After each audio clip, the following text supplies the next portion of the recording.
untuk yang kad ni nantilah insyaAllah next live kalau ada soalan boleh tanya juga. Okey, Assalamualaikum. Waalaikumsalam. Puan Ani, kalau SIM card tu nombor Arab kan, so kalau guna data Arab tapi guna nombor Malaysia boleh ke? Kalau SIM card tu memang kita akan dapat nombor Arab, betul. Kalau kita guna data Arab tapi guna nombor Malaysia boleh ke? Guna nombor Malaysia. Okey, dia macam ni aja. Bila kita ada telefon, bila kita guna data Arab, data SIM card Arab, kita akan masukkan SIM card Arab dapat nombor Arab, dan SIM card Malaysia kita akan keluarkan. Kecuali telefon Hajar tu boleh masukkan 2 slot SIM card. Sebab ada telefon ada 1 slot SIM card. Telefon saya 1 slot je. Tapi kalau telefon Hajar boleh masuk 2 slot SIM card, boleh masuk dua-dua. Nanti masa nak guna data internet, pilih yang SIM card Arab je. SIM card Malaysia tu off. Jangan onkan data internet. Sebab takut nanti ada extra charge tambahan pula, kena bayar bil waktu balik Malaysia. Okey, kalau telefon tu ada 1 slot SIM card, memang SIM card Malaysia kita kena keluarkan, dah tak boleh guna nombor Malaysia. Tapi Wasabi masih guna nombor Malaysia. Wasabi jangan tukar nombor tau Haji-Hajah. Nombor tu masuk dekat telefon saja. Wasabi ke apa-apa akaun social media, akaun Haji-Hajah, jangan tukar nombor Arab. Biarkan je nombor Malaysia. Jadi kita nak call Wasabi, nak video call Wasabi dengan family kat Malaysia, diorang boleh call nombor biasa, guna nombor Wasabi. Nombor Wasabi jangan tukar. Okey? Tu boleh. Tapi kalau nak call biasa, guna nombor biasa direct tu telefon, tak boleh lah sebab SIM card tu dah dikeluarkan. Kecuali SIM card tu ada dalam telefon. Faham tak Ajah? Dapat? Okey? Boleh apa tu? Boleh beri handphone kosong. Boleh beri handphone kosong untuk isi SIM card Arab, bawa 2 phone. Okey, boleh bawa handphone kosong untuk isi SIM card Arab, bawa 2 phone. Kalau ada 2 phone, kalau ada 2 phone bolehlah guna 2. Tapi kalau 1 je, tak apalah. Jangan pula, alamak Aizah suruh beli telefon lagi 1. Tengok pada masing-masing. Kalau ada 2 phone, okey lah. 1 nombor Malaysia, 1 nombor Arab. Lepas tu kita boleh share hotspot. Nak guna dua-dua telefon untuk guna data internet, dua-dua telefon kan. 1 telefon nombor Arab, 1 nombor Malaysia, tak ada data internet. 1 nombor Arab ada data internet. Jadi on hotspot, share hotspot dah, settle. Boleh juga. Okey, faham, terima kasih. Okey, Puan Ani, boleh tolong jelas sikit tentang cara penggunaan kad Wise. Okey, last 5 minit je, dah suka saya end live. Okey, kad Wise yang ini kita guna apps. Nama dia Wise lah. Okey, nama dia Wise, tak ada nama lain. Guna apps. Buka apps untuk yang pertama kali baru nak guna kad ni, boleh buat account online saja guna aplikasi Wise. Tak ada masalah. Okey, tak ada bayaran pun. Kita download aplikasi Wise, lepas tu daftar account, buat account, guna nombor Malaysia, then nanti dekat situ Haji-Hajah boleh top up, masukkan duit dekat dalam account Wise. Okey, top up dalam ringgit Malaysia saja, tak ada masalah. Lepas tu Wise ni ada 2 jenis kad, satu digital, satu kad fizikal. Kalau nak dapatkan kad digital free, tak ada bayaran. Kalau nak dapatkan kad fizikal kena bayar, kena order di dalam aplikasi Wise.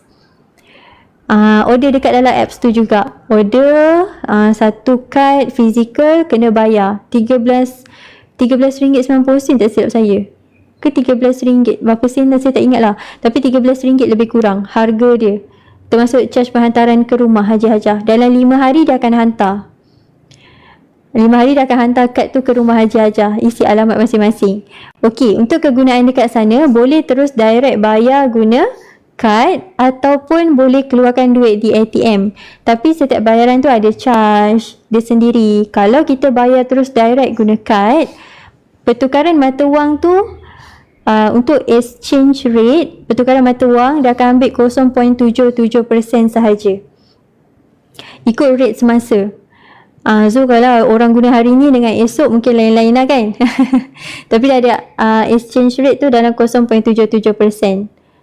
Okay, rendah lah. Exchange rate dia rendah, tak tinggi.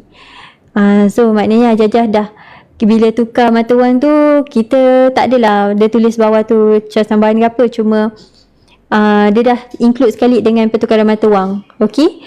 Kemudian direct je lah bayar guna kad. Kalau yang ada kad digital, guna phone, PayWave je, ataupun Samsung Pay ke Apple Pay ke, tap je guna phone, senang. Okey, kad digital boleh guna, fizikal pun boleh guna. Kemudian kalau nak keluarkan duit dekat ATM, untuk pengeluaran kali pertama dan kali kedua, maksimum RM1,000 sahaja, tiada charge. Tiada charge. Untuk pengeluaran RM1,000 maksimum kali pertama, kali kedua, tiada charge. Selepas itu, kalau pengeluaran kali pertama tu terus RM5,000, dia akan ada charge yang RM4,000 tu lah. RM1,000 tak ada charge, tapi yang RM4,000 tu akan ada charge 1.75% tambah RM5. Kira sendiri berapa charge dia. Dia ada charge lah untuk pengeluaran dekat ATM. Itu dia adalah Wise. Okay, boleh? Dapat? Dan lagi satu, untuk yang pertama kali nak guna Wise, baru dapat kad ni, pertama kali belum pernah guna, macam mana nak aktifkan kad ni? Pergi mana-mana kedai, ok, top up dululah, dalam Wise tu ada duit, pergi mana-mana kedai, buat bayaran guna nombor PIN. Itu je kali pertama. Lepas daripada itu nak bayar guna tap, tak ada masalah. Bayar guna tap pula, bayar guna wave, tak ada masalah. Ok, dapat tak Puan Najah? Ke masih confused ataupun saya terang laju sangat? Kalau tripod dengan kipas, kena letak dalam apa lagi? Tripod dalam hand carry boleh, luggage boleh. Untuk kipas yang ada bateri, kena letak dalam hand carry ataupun sling bag. Kena bawa bersama-sama dekat dalam kapal terbang, sebab dia ada bateri. Tripod tak ada masalah. Kalau tripod tu ada remote, kan, tripod kan ada remote. Dah canggih-canggih dah sekarang aja. Tripod ada remote, dari jauh kita tekan ambil gambar dah. So ada remote, masuk dalam hand carry. Hand carry senang. Kena letak dalam bag hand carry ke kargo? Oh, dah baca sekali lah. Hand carry lah. Hand carry senang. Saya risau tripod yang Puan guna tu ada bateri. Sekarang tripod ada yang gerak-gerak. Kan, kita on, letak kamera, lepas tu dia follow kita. Kita gerak, dia pun gerak juga follow kan. Ada bateri, letak dalam hand carry. Okay, nanti letak dekat dalam kargo, saya risau bateri tu bahaya satu, dan takut boleh rosakkan. Sebab dalam kargo suhu dia tinggi, panas. So bateri tu ada risiko untuk meletup ataupun rosak.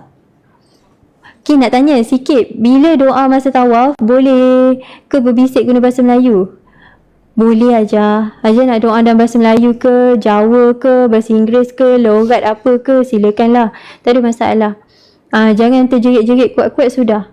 Kita sendiri je lah dengar. Macam kita baca bacaan dalam solat, kan telinga kita sendiri je yang dengar kan. Kita doa lah. Sambil jalan tu sambil doa. Nak angkat tangan ke, tak angkat tangan ke, terpulang. Tak ada masalah. Kan biasa kita doa, biasanya angkat tangan. Jadi kalau tengah berjalan tu sambil nak angkat tangan ke, tidak ke, terpulang lah. Orang lain semua tak kisah pasal hajah haji. Orang lain sibuk dengan diri diorang sendiri, dengan doa diorang sendiri. So hajah pun sibukkanlah dengan diri sendiri. Orang lain tu biar. Jangan kuat-kuat je. Kuat-kuat nanti mengganggu orang sebelah pula kan. Okay, saya tukar kat money changer, dapat note 500 Saudi Riyal. Okay ke? Susah nak? Allah, dah dapat ke? Dah tukar ke? Susah tak nak pecahkan duit? Nak pecahkan duit tu tak susah. Yang susahnya nak jaga. Saya paling risau kalau dapat 500 Riyal tu sekeping. Tu kalau tercicir hilang tu, ya Allah, 500 nilainya. Tak apa, jagalah betul-betul. Tak susah pun nak pecahkan. Sebab dekat sana, Mekah Madinah ni tempat yang memang selalu ada orang membeli.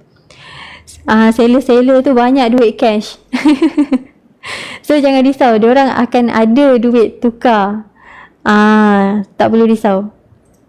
Yang risau kena jaga betul-betul. Tu kalau tercicir, terhilang 500 tu sekeping. Okay, detail sungguh baik. Tripod canggih kan. So letaklah dalam hand carry untuk selamat lah. Okay, boleh. Dan tripod tu letak dalam hand carry, sebab hand carry kita tak buka pun, letak dalam bag je kan, tak guna, tak ada masalah. Okay, itu saja untuk Wise. Bank pun boleh, kat bank Haji Hajah. Cuma yelah, kalau kat bank ni kita kena berhati-hati juga dalam belanja. Takut terlebih. Orang kita ni bajet 1,000 je. Tap bayar. Dekat 1,500, dekat 2,000, ya Allah kan. Kat bank tu risau lah sebab tempat kita simpan duit. Kadang orang nak asingkan untuk belanja umrah je, dia tak nak campurkan dengan duit-duit lain dalam bank tu, dia gunakan Wise. Macam tu, boleh lah asingkan, tak ada masalah.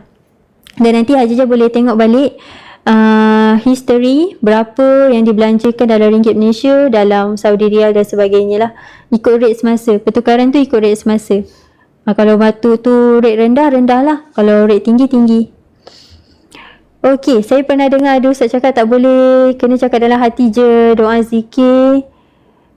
Terima kasih pencerahan. Okey, dalam hati pun boleh. So apa, kadang-kadang kita cakap tu kita rasa macam tak kuat. Kan, rupanya orang sebelah-sebelah ni terganggu. Itu je. Okey, kalau nak cakap bisik-bisik diri kita saja yang dengar boleh, tak ada masalah. Nak dalam hati pun boleh.